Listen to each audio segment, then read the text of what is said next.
السلام علیکم ورحمۃ اللہ وبرکاتہ۔ الحمدللہ وکفا وسلام علی عبادہ الذین اصطفیٰ۔ اشہد ان لا الہ الا اللہ وحدہ لا شریک لہ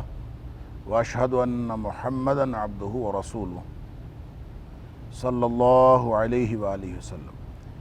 اللہم صلی علی محمد وعلی آل محمد کما صلیت علی ابراہیم وعلی آل ابراہیم انک حمید مجید۔ اللہم بارک علی محمد وعلی آل محمد کما بارکت علی ابراہیم وعلی آل ابراہیم انک حمید مجید۔ اما بعد فاعوذ باللہ السمیع العلیم من الشیطان الرجیم من ہمزہ ونفخہ ونفثہ۔ بسم اللہ الرحمن الرحیم۔ الف لام میم را تلک آیات الکتاب والذی انزل الیک من ربک الحق ولکن اکثر الناس لا یؤمنون۔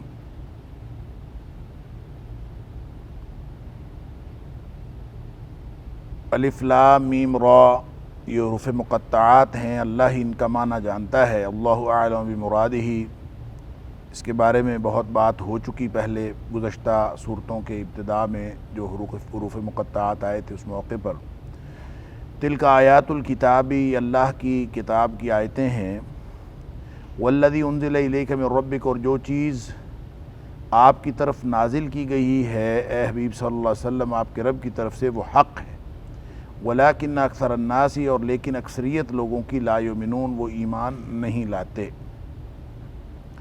سورۃ الرعد کا آغاز ہو رہا ہے، یہ پہلی آیت ہے سورۃ الرعد کی۔ رعد اصل میں اس آواز کو کہتے ہیں جو گرج کی آواز چمک کے بعد آتی ہے۔ بجلی جب چمکتی ہے تو اس کے چمکنے کے بعد جو آواز آتی ہے اس آواز کو رعد کہا جاتا ہے۔ کڑک کہہ لیں یا اس کو گرج کہہ لیں تو اس آواز کو رعد کہتے ہیں۔ بعض نے یہ بھی لکھا ہے کہ رعد ایک فرشتے کا نام ہے، وہ فرشتہ بولتا ہے تو اس کی وجہ سے وہ کڑک پیدا ہوتی ہے۔ تو یہ صورت جو ہے وہ مدنی کہلاتی ہے، اگرچہ اس کے مضامین جو ہیں وہ مکی صورتوں جیسے ہیں، لیکن یہ مدنی صورت ہے۔ بہت ساری صورتیں ایسی ہیں جن کے بارے میں اختلاف ہے کہ یہ مکی ہیں یہ مدنی ہیں۔ 82 صورتیں ایسی ہیں جن کے بارے میں بالاتفاق یہ رائے ہے کہ وہ تو مکی ہیں۔ البتہ مدنی صورتوں کے بارے میں 20 صورتیں ایسی ہیں جو متفق علیہ مدنی ہیں، اور اس کے علاوہ 12 صورتیں ایسی ہیں جو مدنی کہلاتی ہیں لیکن اس کے بارے میں بہرحال دوسری رائے موجود ہے، یعنی ان کو کہا جاتا ہے، آپ کہہ سکتے ہیں کہ یہ ہیں تو مدنی لیکن اختلاف رائے کے ساتھ۔ تو یہ سورۃ الرعد بھی انہی صورتوں میں سے ہے جو اختلاف رائے کے ساتھ مدنی کہلاتی ہیں۔ اس میں حضرت قتادہ رحمہ اللہ اور ابن عباس رضی اللہ تعالیٰ عنہ کا خیال یہ ہے کہ اس میں صرف 2 آیتیں جو ہیں، آیت نمبر 31 اور 32 وہ مکی ہیں، باقی ساری صورت مدنی ہیں، واللہ اعلم۔ اور جو صورتیں اختلاف کے ساتھ مدنی کہی جاتی ہیں، اختلاف رائے کے ساتھ، ان میں سورۃ الرعد بھی ہے، سورہ فاتحہ بھی انہی میں سے ہے کہ اس کو مکی بھی کہا جاتا ہے، مدنی بھی کہا جاتا ہے۔ سورۃ الرحمن بھی اسی میں ہے، سورہ صف اس میں ہے، اسی طرح سورہ تغابن، اسی طرح سورہ ویل للمطففین جس کو سورہ تطفیف کہا جاتا ہے، سورۃ القدر، سورۃ البینہ، سورہ زلزال، اور اسی طرح سورہ اخلاص، سورہ فلق اور سورہ ناس۔ یہ ساری صورتیں وہ ہیں جو مدنی کہلاتی ہیں لیکن اس میں دوسری رائے بہرحال موجود ہے کہ یہ مکی بھی ہو سکتی ہیں۔ تو زیادہ صحیح بات یہی محسوس ہوتی ہے کہ یا تو یہ مکے کے انتہائی آخری دور میں نازل ہوئی ہے یا پھر بالکل ابتدائی ایام ہیں مدینے کے دور کے، تو بہرحال اس کو اختلاف رائے کے ساتھ مدنی صورت ہی کہا جاتا ہے۔ اس کا جو مرکزی مضمون ہے وہ تو یہی ہے کہ وحی الہی حق، یہ مرکزی مضمون ہے اس کا، وحی الہی حق۔ باقی اس کے ساتھ نبی اکرم صلی اللہ علیہ وسلم کی دعوت جو دعوت توحید ہے وہ اس کے لیے دلائل دیے گئے ہیں، اور پھر ساتھ یہ کہا گیا ہے کہ جو اس کو مان لے گا اس کے فائدے ہوں گے، اور جو نہیں مانے گا اس کو نقصان ہوگا، اور پھر یہ بھی بتایا گیا ہے کہ اس کے ماننے والے جو ہیں وہ عقل مند ہیں، اور پھر کچھ عقل مندوں کی نشانیاں بتائی گئی ہیں، اور پھر یہ بھی بتایا گیا کہ جو نہیں ماننے والے، جو ان آیات کو اور وحی الہی کو اور نبی اکرم صلی اللہ علیہ وسلم کی تعلیمات کو تسلیم نہیں کرتے، وہ لوگ سازشی ہیں اور بے وقوف اور احمق ہیں۔ اور پھر یہ بھی بتایا گیا ہے کہ حق و باطل کی اس کشمکش میں یہ دو کردار جو ہیں عقل مندوں کے اور بے وقوفوں کے، ان کا پھر انجام کیا ہوگا، وہ ظاہر انجام بھی مختلف ہوگا۔ اس طرح سے ہم اس کو مضامین کے اعتبار سے اس صورت کو 3 حصوں میں تقسیم کر سکتے ہیں۔ جو پہلا حصہ ہے آیت نمبر 1 سے لے کر آیت نمبر 18 تک، اس میں گویا نبوی دعوت کی حقانیت بیان کی گئی ہے، اور توحید اور آخرت اس کے عقائد بتا کے تذکیر بآلاء اللہ کے ذریعے سے، یعنی اللہ کی نعمتوں کے اظہار کے ذریعے سے، اللہ کے نعمتوں کے تذکرے کے ذریعے سے، تذکیر بآلاء اللہ کے بارے میں پہلے میں بتا چکا ہوں کہ تذکیر بآلاء اللہ ایک اللہ کا تذکیر کا انداز ہے کہ اللہ کی نعمتیں جو بھی ارد گرد پھیلی ہوئی ہیں ان کا ذکر آتا ہے اور اس کے ذریعے سے نصیحت کی جاتی ہے۔ تو اس صورت میں بھی جو نبوی دعوت کی حقانیت، اللہ کی وحدانیت کی طرف لوگوں کو بلانا، عقیدہ توحید کی وضاحت، وہ آلاء اللہ کے ذریعے سے ہے۔ آلاء جیسا کہ سورہ الرحمن کے اندر بار بار آتا ہے فَبِأَيِّ آلَاءِ رَبِّكُمَا تُكَذِّبُونَ، یہ آلاء اصل میں الون کی جمع ہے، الون کہتے ہیں نعمت کو۔ تو نعمتوں کے ذریعے سے پہلی یہ جو خاص طور پہ جو پہلی 18 آیات ہیں، اس میں توحید اور آخرت کو آلاء اللہ کے ذریعے سے بتایا گیا ہے، واضح کیا گیا ہے، گویا تذکیر بآلاء اللہ ہے۔ اسی طرح پھر اہل توحید عقل مند اور اہل شرک جو ہیں بے وقوف ہیں، یہ مضمون تقریباً 10 یا 11 آیتوں تک چلتا ہے، آیت نمبر 19 سے لے کر 29 تک، اور پھر اس کے بعد جو انجام کے اعتبار سے بات ہوتی ہے آخری حصے میں آیت یہ صورت کے اختتام تک، کہ جو اہل ایمان ہیں، جو عقل مند ہیں، ان کا انجام بھی بہترین ہوگا، اور جو بے وقوف اور احمق ہیں ان کا انجام بھی غلط ہوگا۔ تو جہاں تک رعد کی بات ہے، لفظ رعد کی، تو وہ بھی اس میں چونکہ بیان ہوا ہے، یسبح الرعد بحمدہ والملائکۃ من خیفتہ، کہ یہ جو گرج کی کڑک کی آواز تمہیں آتی ہے، یہ بھی اصل میں رعد جو ہے وہ فرشتہ ہے، یا رعد وہ کڑک ہے، وہ اللہ کی تسبیح بیان کرتی۔ تو اسی حوالے سے اس صورت کا نام جو ہے وہ رعد قرار پایا۔ گویا بنیادی عقائد کے حوالے سے یہ صورت بڑی اہم ہے، اور اس کے مضامین جو ہیں سورہ ابراہیم کے مضامین سے ملتے جلتے ہیں، ان کے اندر مشابہت ہے سورہ رعد کے اور سورہ ابراہیم کے مضامین کے اندر۔ الف لام میم را، یہ تو حروف مقطعات ہیں۔ تلک آیات الکتاب، یہ اللہ کی کتاب کی آیتیں ہیں۔ والذی انزل الیک من ربک الحق، اور یہ خبر دی گئی ہے کہ اے حبیب صلی اللہ علیہ وسلم، لوگ اس کو مانیں چاہے نہ مانیں، آپ کی طرف جو نازل کیا گیا ہے آپ کے رب کی طرف سے وہ حق ہے۔ ولیکن اکثر الناس لا یؤمنون، لیکن اکثریت لوگوں کی ایمان نہیں رکھتی۔ یہ لوگوں کی اکثریت ایمان نہیں رکھے گی یا رکھتی، یہ کیا ہے؟ اس کا ایک معنی یہ ہو سکتا ہے کہ یہ خبر دی گئی ہو کہ لوگ جو ہیں زیادہ تر مومن نہیں ہوں گے، اور ایک یہ کہ اس وقت جو لوگ موجود تھے یہ ان کی صفت بتائی گئی ہو۔ تو علامہ آلوسی نے روح المعانی کے اندر یہ بات لکھی ہے کہ یہ بطور وصف کے ہے، بطور خبر کے نہیں، یعنی اللہ تعالیٰ خبر نہیں دے رہا کہ لوگ ایمان نہیں لائیں گے، اس لیے کہ ایمان لانے کا دروازہ تو قیامت تک کے لیے کھلا ہے، اور کتنے لوگ ایمان لے آئیں گے اور کتنے نہیں لائیں گے یہ اللہ ہی جانتا ہے۔ یہ کوئی خبر نہیں ہے کہ لوگ اکثریت، ایسا بھی ہو سکتا ہے کہ کسی موقع پر مستقبل میں اکثریت اہل ایمان کی ہو جائے، یہ ممکن ہے، بالکل بہت سارے لوگ جو ہیں مومن ہو جائیں۔ لہٰذا خبر کے طور پر یہ نہیں ہے، بلکہ یہ تو وصف کے طور پر، ان کے وصف کے طور پر ہے جو اس وقت موجود تھے، اور ان کے بارے میں بتایا گیا ہے وَلَٰكِنَّ أَكْثَرَ النَّاسِ، کہ لوگوں کی اکثریت جو ہے لا یؤمنون، وہ ایمان رکھنے والے نہیں ہیں، ایمان رکھتے نہیں ہیں۔ ان کی ایک خصوصیت بتائی گئی ہے، نہ کہ یہ کوئی خبر ہے کہ لوگ اکثریت ایمان لانے والے ہو نہیں سکتے، ایسا نہیں کچھ۔ اللہ الذی رفع السماوات بغیر عمد ترونها ثم استوى على العرش وسخر الشمس والقمر كل يجري لأجل مسمى يدبر الامر يفصل الآیات لعلکم بلقاء ربکم توقنون۔ اللہ وہ ذات ہے رفع السماوات جس نے آسمانوں کو بلند کیا بغیر عمد ترونها جس کو تم دیکھتے ہو کہ وہ بغیر کسی ستون کے ہے، ثم استوى على العرش پھر وہ مستوی ہوا یا اس نے قرار پکڑا عرش پر، وسخر الشمس والقمر اور پھر اس نے یہ جو سورج اور چاند ہے یہ بھی اسی نے کنٹرول کیے ہوئے ہیں، اسی کے قبضہ قدرت میں ہیں۔ کل یجری لاجل مسمی ہر ایک ان میں سے یعنی چاند اور سورج یہ دونوں جو ہیں ہر ایک مقررہ میعاد تک کے لیے چل رہا ہے یا مقررہ میعاد پر چل رہا ہے۔ یدبر الامر وہ اللہ ہر معاملے کی تدبیر کرتا ہے،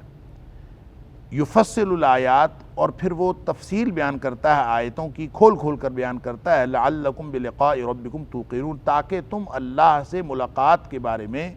اپنے رب سے ملاقات کے بارے میں یقین رکھنے والے بن جاؤ۔ گویا یہ جتنی نشانیاں اس میں بیان ہوئی ہیں اور جو کچھ اللہ تعالیٰ نے یہاں بیان کیا ہے وہ اس وقت کے جو اولین مخاطبین ہیں جن کو عقیدہ آخرت سمجھ میں نہیں آتا تھا ان کو یہ سمجھانے کے لیے ہے کہ تاکہ تمہارا جو عقیدہ آخرت کا ابہام ہے وہ ختم ہو جائے۔ فرمایا کہ وہ ذات ہے آسمانوں کو دیکھو کہ اس نے بغیر ستون کے بلند کیا۔ اب یہ بغیر ستون کے جو بلند کیا ہے اس کی دو قراتیں یعنی دو طرح سے مفہوم اہل علم نے بیان کیا ہے۔ ایک تو یہ ہے کہ دیکھو آسمان وہ بغیر ستون کے ہے، ترونہا تم اس کو دیکھتے بھی ہو کہ وہ بغیر ستون کے ہے، اور بغیر ستون کے اور اللہ تعالیٰ نے اس کو پھر بھی جو ہے وہ روکا ہوا ہے۔ بغیر ستون کے کوئی چیز عام طور پہ نہیں رکتی، تو یہ دیکھتے نہیں اتنا بڑا آسمان ہے اور بغیر ستون کے رکا ہوا ہے۔ یہی مضمون اللہ کریم نے سورۃ الحج کی آیت نمبر 65 کے اندر بھی بیان فرمایا، اللہ وَيُمْسِكُ السَّمَاءُ أَن تَقَعَ عَلَى الْأَرْضِ إِلَّا بِإِذْنِهِ یہ جو آسمان کو اس نے روکا ہوا ہے کہ ان تقع علی الارض کہ وہ زمین پر گر نہ جائے، الا باذنہ یہ جو رکا ہوا ہے یہ اللہ کے حکم سے رکا ہوا ہے۔ تو گویا ایک ایسی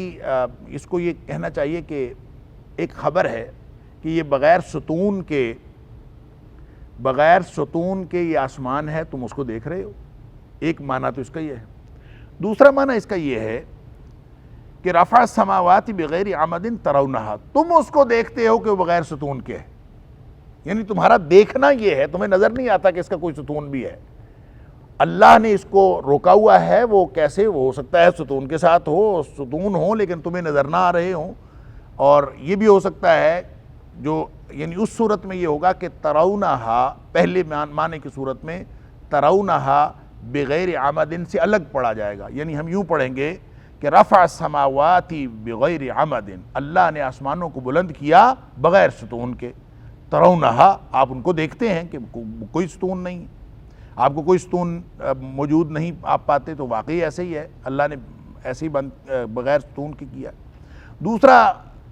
پڑھنے کا اور مفہوم کا انداز یہ ہوگا کہ رفع السماوات بغیر عمد ترونہا کہ آسمانوں کو اللہ نے بلند کیا ہے اور تم دیکھتے ہو کہ وہ بغیر ستونوں کے ہے، بغیر عمد ترونہا آپ دیکھتے ہو کہ بغیر ستونوں کے ہے کہ نہیں ہے، اور اس کے کتنے ستون ہیں اور کیسے اللہ کرتا ہے وہ تمہیں نظر نہیں آتا۔ اور یہ دونوں باتیں، دونوں مفاہیم جو ہے علامہ ابن کثیر نے اس کو بڑی تفصیل سے بیان کیا ہے، اور دونوں مفاہیم کا احتمال یہاں پہ موجود ہے اور دونوں اپنی اپنی جگہ پہ درست ہیں۔ ثم استوى علی العرش اس پہ پہلے بھی بات ہو گئی کہ عرش کی طرف متوجہ ہوا کہ یہ قرآن حکیم میں 7 دفعہ استواء علی العرش کی بات ہوئی،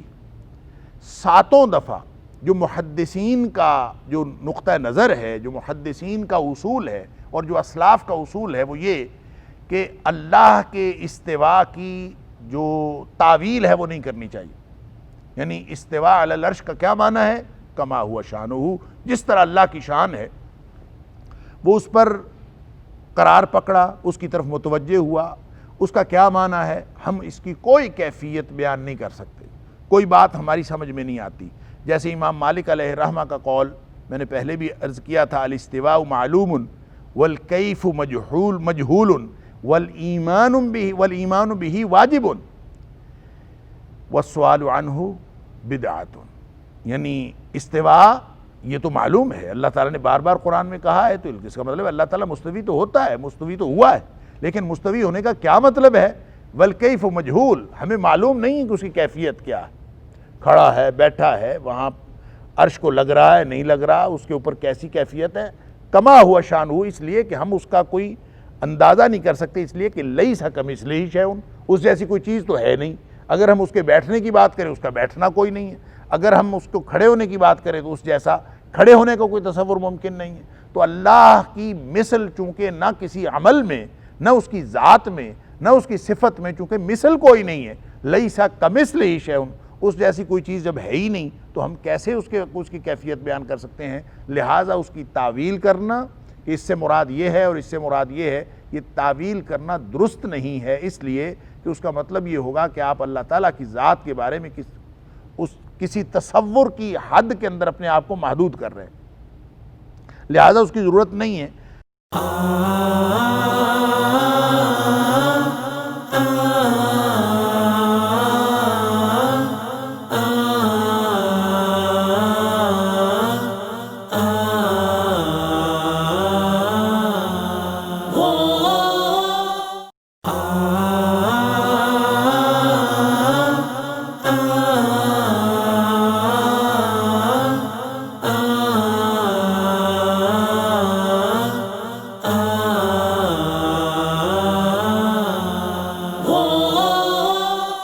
ثم استوى علی العرش، اللہ اپنے عرش کے اوپر مستوی ہوا یا اس نے قرار پکڑا، کما ہوا شان ہو، جیسے اس کی شان ہے۔ ہمیں تو بس اتنی بات معلوم ہے کہ اللہ نے استوا کی بات کی ہے، الاستواء معلوم والکیف مجہول، اس کی کیفیت ہمیں معلوم نہیں ہے، والایمان بہ واجب، اس کے اوپر ایمان رکھنا یہ واجب ہے۔ ہمارا ایمان ہے کہ اللہ تعالیٰ عرش پر مستوی ہے، عرش پر قرار پکڑا ہے، لیکن کیسے یہ ہمیں معلوم نہیں ہے۔ اور یہ سوال کرنا کیسے؟ والسؤال عنہ، اس کے بارے میں سوال کرنا بدعت، یہ بدعت ہے، یہ سوال نہیں کرنا چاہیے۔ وسخر الشمس والقمر، اب دیکھیں نا نبی کریم صلی اللہ علیہ وسلم سے صحابہ کرام نے بہت سارے سوالات کیے ہیں اور سوالات کرتے تھے، تو اس سوال کو بدعت کیوں کہا امام مالک علیہ الرحمہ نے؟ تو بات یہ ہے کہ ہر سوال کی نوعیت مختلف ہوتی ہے۔ صحابہ کرام نے جو سوالات نبی پاک صلی اللہ علیہ وسلم سے کیے ہیں، کم از کم 13 مقامات پر تو قرآن حکیم میں ہے کہ یسألونک، آپ سے یہ سوال کرتے ہیں، تو سوال تو وہ کرتے تھے۔ اور خواہ مخواہ سوال کرنا، مختلف قسم کے سوال ایسے نکتہ افرینیاں کرنے کے لیے، اس کو تو شریعت نے ناپسند کیا ہے، اور نبی کریم صلی اللہ علیہ وسلم نے بھی فرمایا کہ انما اہلک من کان قبلکم، جو تم سے پہلے لوگ تھے ان کو ہلاک کیا کثرت سؤالہم واختلافہم علی انبیائہم، انہوں نے جو اپنے نبیوں سے اختلاف کیا اور ان سے سوالات کیے خواہ مخواہ کے، اس وجہ سے وہ برباد ہوئے، ہلاک ہوئے، ان کو اس سوالات کی کثرت نے برباد کر دیا۔ اور پھر بخاری شریف کی حدیث ہے ان اللہ تعالی کرہ لکم ثلاثا، 3 باتیں اللہ نے تمہارے لیے ناپسند کی ہیں، اور ان میں جو ایک چیز ناپسند ہے وہ ہے قیل وقال، ایسے فضول باتیں کرتے رہنا، یہ بھی اللہ نے ناپسند کیا ہے، اور یہ اہل ایمان کی شان نہیں ہے۔ والذین هم عن اللغو معرضون، جو اہل ایمان ہے وہ تو لغو باتوں سے، فضول باتوں سے ویسے ہی گزر جاتے ہیں بڑے وقار کے ساتھ، اور مرو کی وجہ مرو باللغو مرو کراما، بڑے وقار کے ساتھ وہاں سے گزر جاتے ہیں۔ تو اسی طرح سے ایک تو قیل وقال، فضول باتوں سے کو ناپسند کیا گیا ہے، وَإِضَاعَةُ الْمَال، اور دوسری چیز جو ہے وہ کثرت مال کو ضائع کرنا، اس سے بھی منع کیا گیا، وَكَثْرَةُ السؤال، اور جو سوال زیادہ کرنا، یہ بھی اللہ کے رسول صلی اللہ علیہ وسلم اللہ تعالیٰ نے ناپسند کیا ہے۔ تو اس کا مطلب یہ ہوا کہ صحابہ کرام جو سوال کرتے تھے، یعنی یسألونا کا، ایک تو وہ سوالات ہیں جو قرآن میں ذکر ہوئے ہیں، 13 تو یسألونا کے لفظ کے ساتھ ہیں، اور ایک کلمہ اور یستفتونا کا، یہ بھی 2 دفعہ استعمال ہوا ہے، اور اجتماعی سوالات ہوئے ہیں۔ تو سوال اصل میں صحابہ کرام وہ کرتے تھے جن کا تعلق عملی اشکال کے ساتھ ہوتا تھا، یا پھر کوئی تاریخی نوعیت کی بات پوچھی جاتی تھی، تاریخی نوعیت کی بات کسی واقعے کی تفہیم کے لیے، یا کسی عملی پیچیدگی کو دور کرنے کے لیے نبی اکرم صلی اللہ علیہ وسلم سے وہ سوالات کرتے تھے۔ رہ گئی بات ایمانیات اور عقیدے کی، تو اس کے بارے میں صحابہ کرام سوال نہیں کرتے تھے۔ اب یہ دیکھیں استواء علی العرش ہے، تو یہ قرآن میں 7 دفعہ نازل ہوا ہے، اور نبی کریم صلی اللہ علیہ وسلم کی بنیادی ڈیوٹی بھی تھی کہ وَأَنزَلْنَا إِلَيْكَ الذِّكْرَ لِتُبَيِّنَ لِلنَّاسِ مَا نُزِّلَ إِلَيْهِمْ، اے حبیب صلی اللہ علیہ وسلم آپ کی طرف ہم نے قرآن نازل کیا تاکہ آپ لوگوں کے اوپر واضح کریں کہ ان کے اوپر کیا نازل ہوا ہے، لیکن انہوں نے کبھی یہ سوال نہیں کیا استوا کا کہ استوا سے کیا مراد ہے، اور استوا سے جو بھی مراد ہے اللہ کو معلوم ہے، اور اس کے بارے میں خواہ مخواہ سوال کرنا اور اس کی تفصیلات جھانکنے کی کوشش کرنا یہ متشابہات قرآنی میں سے ہے۔ بات ہو چکی سورہ آل عمران کی ابتدا میں، جہاں اللہ تعالیٰ نے فرمایا کہ فَأَمَّا الَّذِينَ فِي قُلُوبِهِمْ زَيْغٌ فَيَتَّبِعُونَ مَا تَشَابَهَ مِنْهُ ابْتِغَاءَ الْفِتْنَةِ وَابْتِغَاءَ تَأْوِيلِهِ، جن کے دلوں میں ٹیڑھ اور کجی ہے وہ متشابہات کے پیچھے دوڑتے ہیں کہ ہم اس کی تعویل کریں یا اس کی اصل حقیقت اور اصل مراد ہم جاننے کی کوشش کریں۔ اس کی ضرورت نہیں ہے۔ وَالرَّاسِخُونَ فِي الْعِلْمِ، جن کو اللہ نے علم میں رسوخ دیا ہے، جو پختہ عالم ہیں، وہ کیا کہتے ہیں؟ وہ کہتے ہیں آمنا بہ کل من عند ربنا، ہم تو اس کے اوپر ایمان رکھتے ہیں۔ جو امام مالک نے فرمایا والایمان بہ واجب، ایمان رکھنا واجب ہے۔ تو قرآن کہتا ہے کہ رسوخ فی العلم، جن کو اللہ عطا فرماتا ہے والراسخون فی العلم، علم میں پختگی رکھنے والے وہ یہی کہتے ہیں آمنا بہ، ہم اس پر ایمان لائے، کل من عند ربنا، یہ سب ہمارے رب کی طرف سے ہے، اس کے اوپر ہمارا ایمان۔ وَسَخَّرَ الشَّمْسَ وَالْقَمَرَ، اسی نے سورج اور چاند کو مسخر کیا ہے، کل یجری لِأَجَلٍ مُسَمَّى، ایک مقررہ مدت تک کے لیے وہ چل رہے ہیں۔ یہ سورج اور چاند مقررہ مدت تک کے لیے چل رہے ہیں، اس کا ایک معنی تو یہ ہے کہ قیامت تک کے لیے ایک مدت مقرر ہے، اس وقت تک یہ ان کا دورہ چلتا رہے گا، اور دوسرا معنی اس کا یہ ہے کہ دورہ مکمل کرتے ہیں ایک مقررہ میعاد پر، جیسے سورج کا دورہ جو ہے ایک پورا چکر مکمل ہوتا ہے ایک سال میں، اسی طرح سے یہ جو ہے چاند، اس کا ایک مہینے میں چکر مکمل ہوتا ہے۔ تو یہ اللہ تعالیٰ نے ان کو ایک مقررہ میعاد دی ہوئی ہے اور اس کے اوپر یہ چل رہے ہیں۔ ایک مقررہ میعاد کا مطلب ہے کہ مقررہ میعاد تک، یعنی انہوں نے قیامت آنے تک انہوں نے چلنا ہے، اس کے بعد ان کی میعاد ختم ہو جائے گی، ایک اس کا معنی یہ ہے لِأَجَلٍ مُسَمَّى۔ ایک یہ ہے کہ مقررہ میعاد کے لیے چل رہے ہیں، ایک چکر کاٹ رہے ہیں، جیسے اللہ تعالیٰ نے سورہ یاسین میں فرمایا وَالْقَمَرَ قَدَّرْنَاهُ مَنَازِلَ، ہم نے چاند کی منزلیں مقرر کی ہیں، تو اس سے مراد گویا اس کی منزلیں ہوں گی، جیسے چاند جو ہے ایک مہینے بعد اپنی منزلیں مکمل کر لیتا ہے، سورج اپنی منزلیں ایک سال بعد مکمل کرتا ہے، تو یہ اس سے منزلیں بھی مراد ہو سکتی ہیں۔ اور جیسے پھر وہاں سورہ یاسین میں لَلشَّمْسُ يَنبَغِي لَهَا أَن تُدْرِكَ الْقَمَرَ وَلَا اللَّيْلُ سَابِقُ النَّهَارِ كُلٌّ فِي فَلَكٍ يَسْبَحُونَ، اس کا مطلب بھی ہو سکتا ہے ہر ایک اپنے اپنے مدار میں چل رہا ہے، گھوم رہا ہے، تو یہ گویا اس سے مراد یہ اجل مسمى ہو سکتی ہے۔ یدبر الامر، وہ تدبیر کرتا ہے سارے معاملات کی، گویا اللہ تعالیٰ پیدا کر کے سویا نہیں ہوا، ایسا نہیں ہے کہ اللہ تعالیٰ جو ہے وہ پیدا کرنے کے بعد اب کائنات سے وہ لا تعلق ہو گیا ہے، ایسا کچھ نہیں ہے، بلکہ وہ تمام معاملات کی تدبیر کرتا ہے۔ سورج چاند کو خصوصی طور پر یہاں پہ اس لیے بیان کیا کہ ستاروں میں سے اور جو نظام فلکی ہمیں نظر آتا ہے اس میں سب سے بڑے جو دو سیارے نظر آتے ہیں وہ تو چاند اور سورج، تو وہ اللہ کے کنٹرول میں ہیں، تو چھوٹے جو سیارے ہیں، یہ چھوٹے ستارے جو ہیں وہ تو سب اللہ کے کنٹرول میں بدرجہ اولیٰ ہیں۔ بتانے کا مقصد یہ ہے کہ جن کو مشرکین، اس دور کے مشرکین چاند کو بھی پوجتے تھے، سورج کو بھی پوجتے تھے، ستاروں کے پوجنے والے ستارہ پرست بھی موجود تھے، ان کو یہ بتایا جا رہا ہے کہ یہ جو ستارے ہیں، یہ جو چاند ہیں، یہ جو سورج ہیں، یہ سب اللہ کی قدرت میں ہے، اللہ کے کنٹرول میں، اللہ کے قبضے میں ہے، یہ اپنی مرضی سے سورج چاند نہیں نکلتے، بلکہ یہ ان کو اللہ نکالتا ہے۔ جیسے اللہ نے سورہ حامیم سجدہ کے اندر فرمایا لا تسجدوا للشمس ولا للقمر، نہ سجدہ کرو چاند کو نہ سورج کو،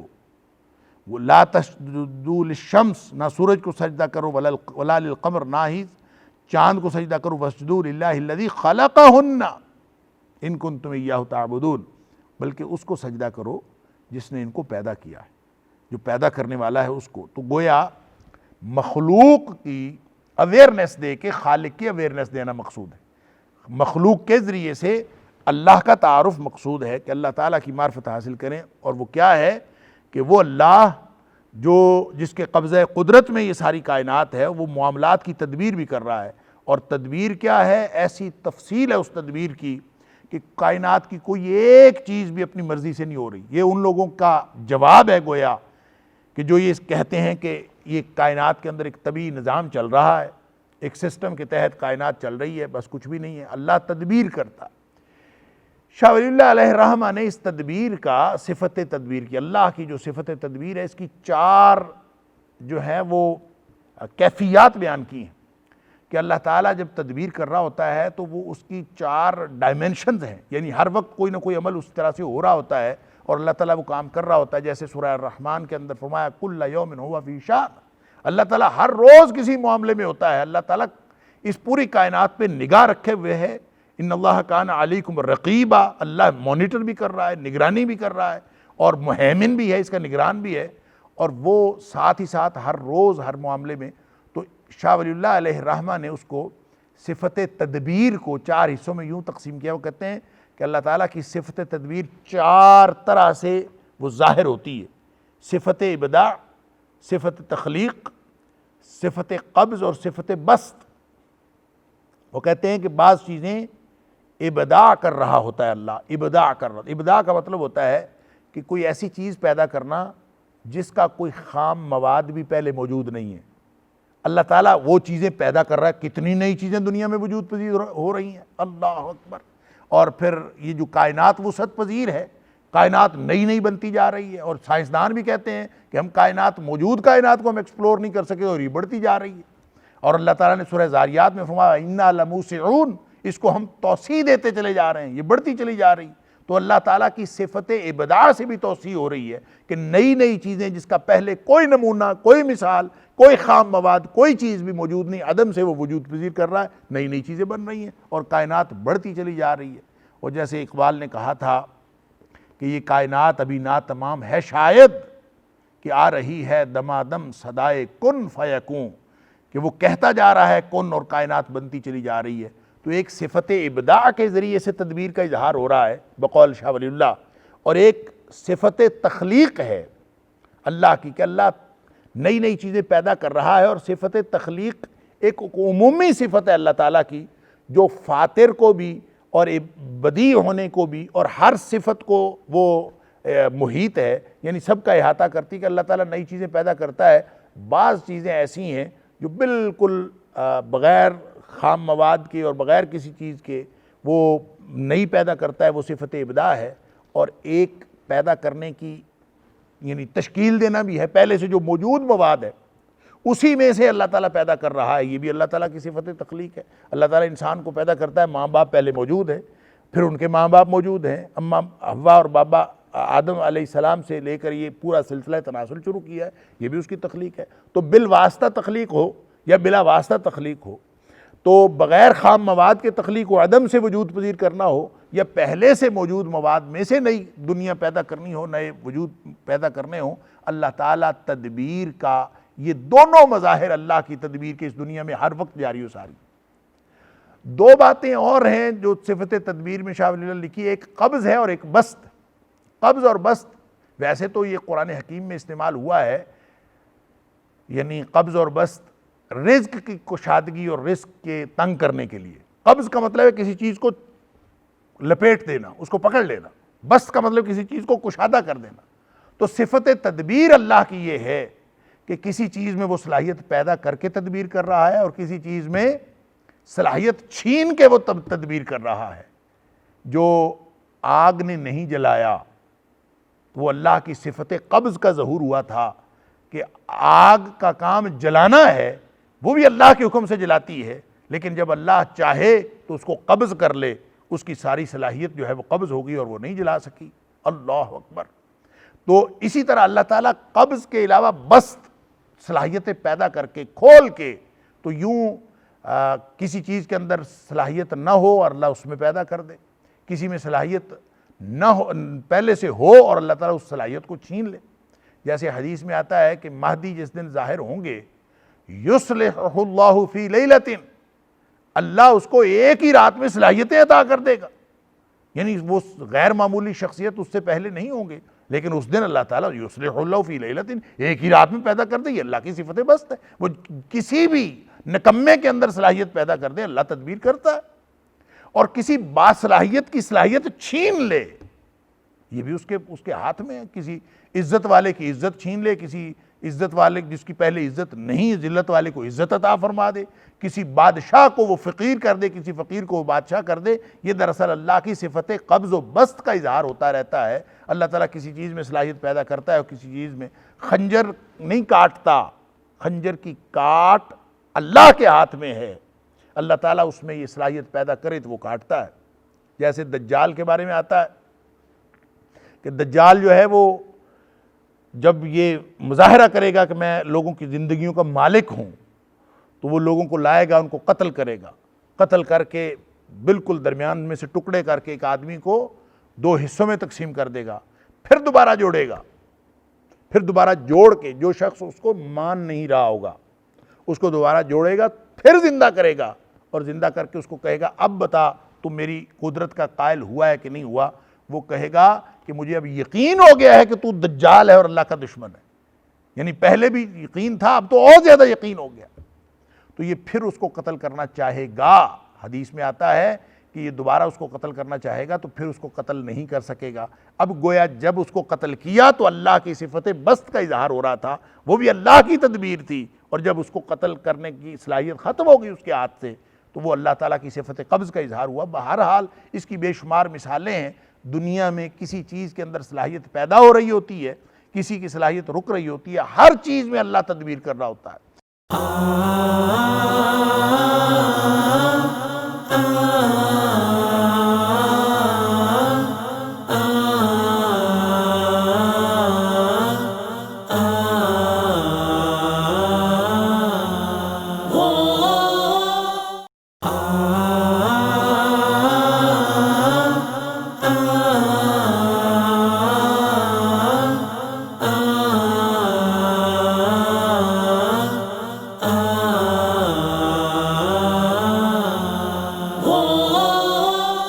بلکہ شاہ ولی اللہ علیہ الرحمہ نے یہاں تک لکھا ہے کہ یہ جو کوئی مچھیرا اگر مچھلی پکڑنے کے لیے جال ڈالتا ہے نا، کسی دریا میں یا سمندر میں پانی میں جال پھینکتا ہے تو مچھلیوں کو کون حکم دیتا ہے کہ جال میں پھنسنا ہے کہ نہیں پھنسنا، جال کی طرف جانا ہے کہ نہیں جانا؟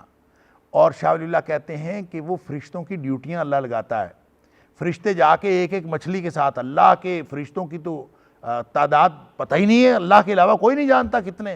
تو جو ملائے اسفل ہیں، جو چھوٹے درجے کے فرشتے ہیں اللہ کے خادم، کہتے ہیں ایک ایک مچھلی کے ساتھ فرشتہ ہوتا ہے، وہ فرشتہ اس مچھلی کو اس بات پر آمادہ کرتا ہے کہ تو آجا جال کی طرف آجا، کسی کو جال کی طرف نہیں آنے دیتا تو وہ بھی اللہ کا حکم ہے، اور جس کو جال کی طرف آنے دیتا یہ بھی اللہ کا حکم ہے۔ اللہ کی تدبیر کی جتنی جزیات آپ دیکھتے چلے جائیں، پوری کائنات ایک پتا نہیں گرتا اللہ فرماتا ہے اس کے حکم کے بغیر، تو جب اللہ حکم دیتا ہے تو پھر وہ، اور اللہ کے علم اور حکم کے بغیر کوئی چیز اس دنیا میں نہیں ہو رہی۔ یدبر الامر، ہر معاملہ اسی کی تدبیر کے ساتھ ہو رہا ہے۔ یفصل الآیات، وہ یہ ساری آیتیں کھول کھول کے اس لیے بیان کرتا ہے لعلکم بلقاء ربکم توقنون، یہ جو تمہیں آخرت کے بارے میں شک ہے وہ تمہارا ختم ہو جائے،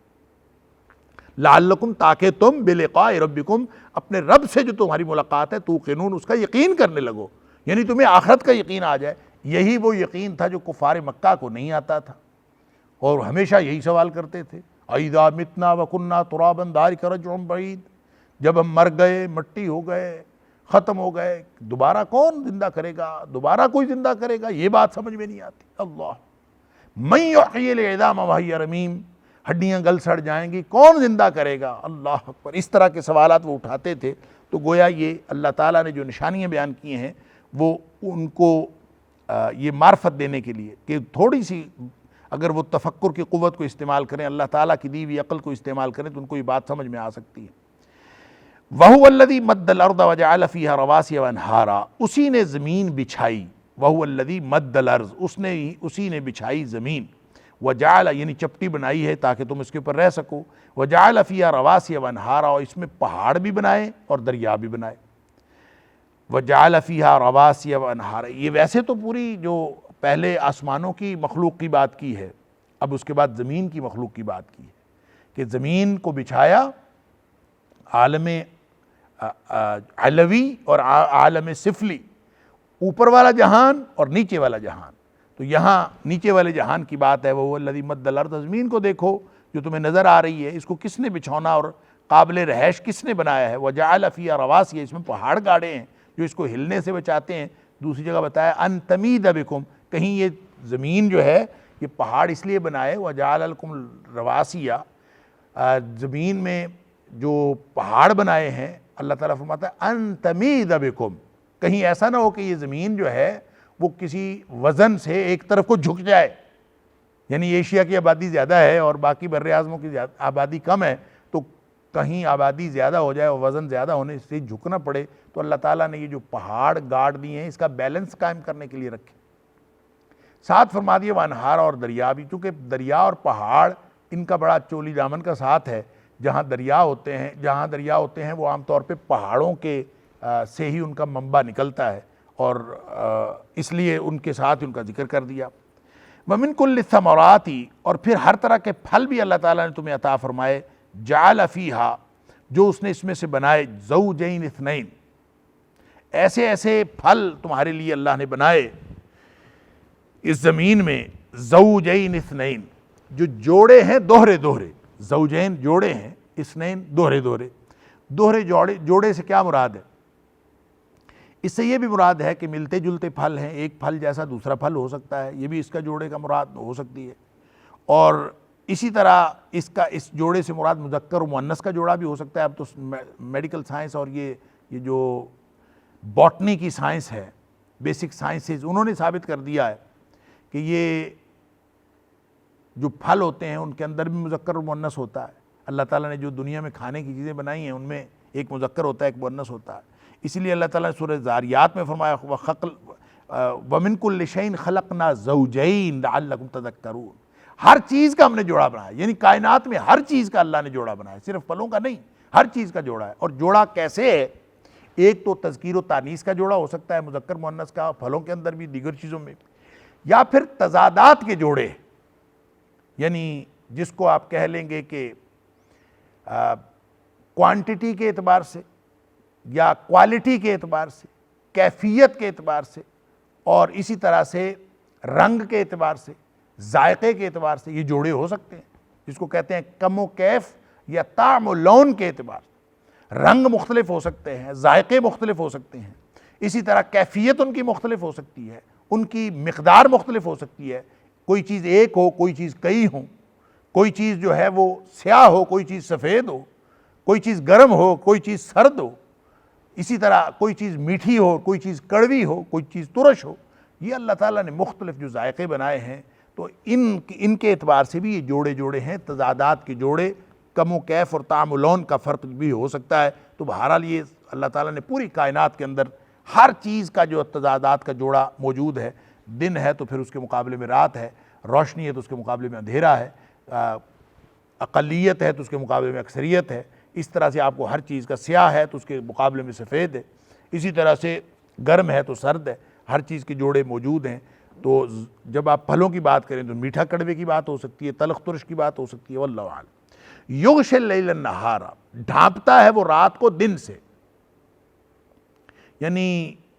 یا یہ بھی ہو سکتا ہے کہ رات کو ڈھانپ دیتا ہے دن کے اوپر، یعنی دن چڑھا ہوا ہوتا ہے، ایک دم اس کے اوپر رات چھا جاتی، اور رات موجود ہوتی ہے اور اس کے اوپر دن کا اجالا جو ہے وہ اس کو لپیٹ لیتا ہے۔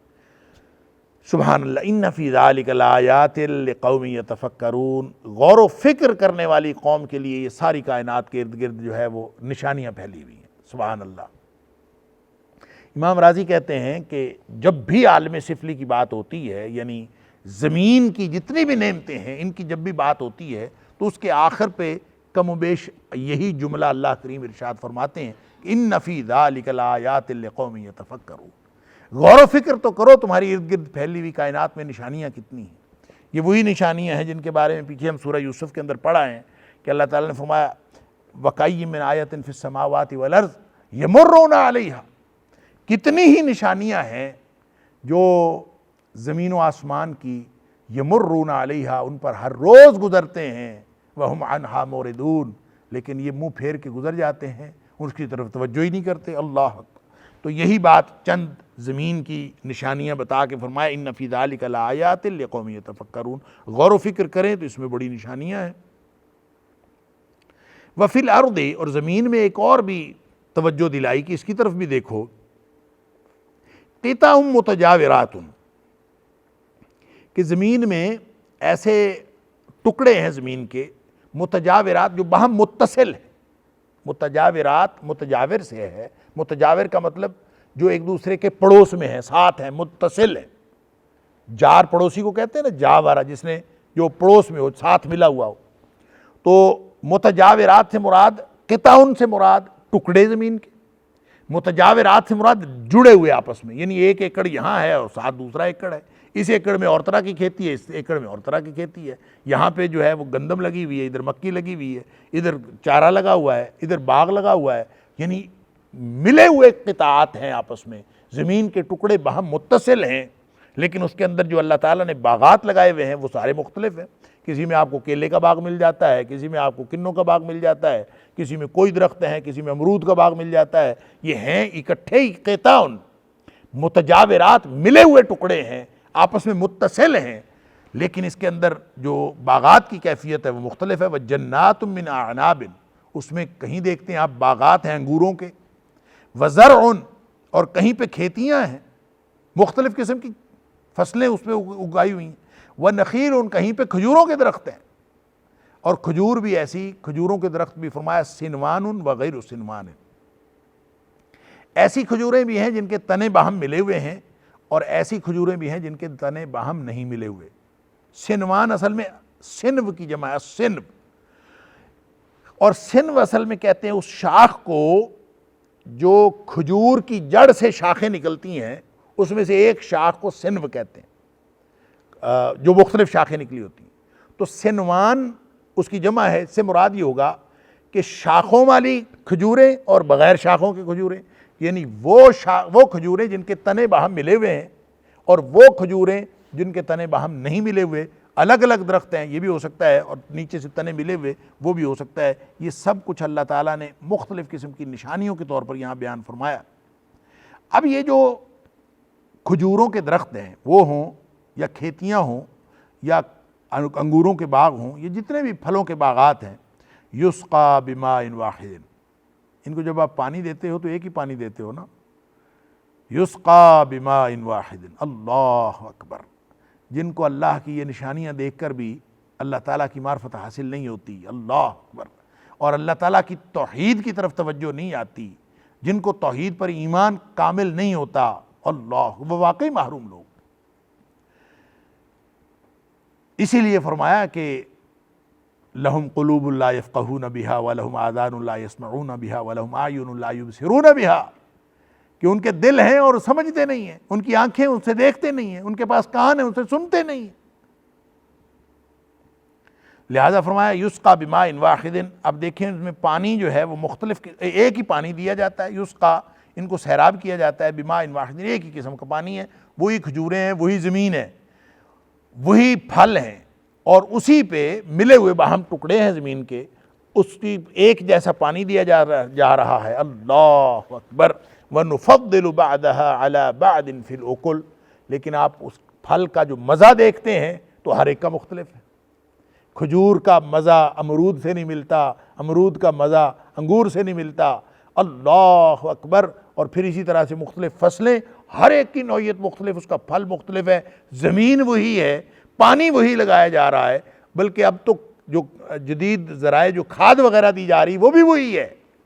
سارا کچھ وہی دیے جا رہے. اور زمین میں سے جو مختلف رنگوں کے، مختلف ذائقوں کے اللہ تعالیٰ جو پھل دے رہا ہے، مختلف شکلوں کے، پھر بھی نہیں سمجھ آتی کہ اس کو ایک بہت ہی قادر مطلق خدا، ایک قادر مطلق ہستی اس کو چلا رہی ہے اور وہ تدبیر کر رہی ہے. اس کے بغیر بھلا یہ ممکن ہے؟ وَنُفَضِّلُ، اور ہم فضیلت دیتے ہیں، بَعْدَهَا عَلَىٰ بَعْدٍ، بعض چیزوں کو بعض چیزوں پر، فِي الْأُكُلِ، کھانے کے مزے میں. جو پھلوں کا مزہ، اکل پھلوں کو کہتے ہیں، اس کا جو پھل ہے، آؤٹ کم جو آتا ہے، اس کے پھلوں کے اندر ہم نے مختلف چیزوں کو مختلف چیزوں پر فضیلت دی ہوئی ہے. اب ظاہر ہے ایک پھل آتا ہے اس کا اور ٹیسٹ ہے، دوسرا پھل آتا ہے اس کا اور ذائقہ ہے، لہٰذا ایک سے ایک بڑھ کر ذائقے ہیں، کسی کو کسی پر فضیلت ہے، کسی کو کسی اعتبار سے فضیلت ہے. تو فرمایا کہ بعض پھلوں کو ہم بعض کے اوپر ان کے مزے میں فضیلت دیتے ہیں، ان کو بڑھا دیتے ہیں اس میں سے. سبحان اللہ.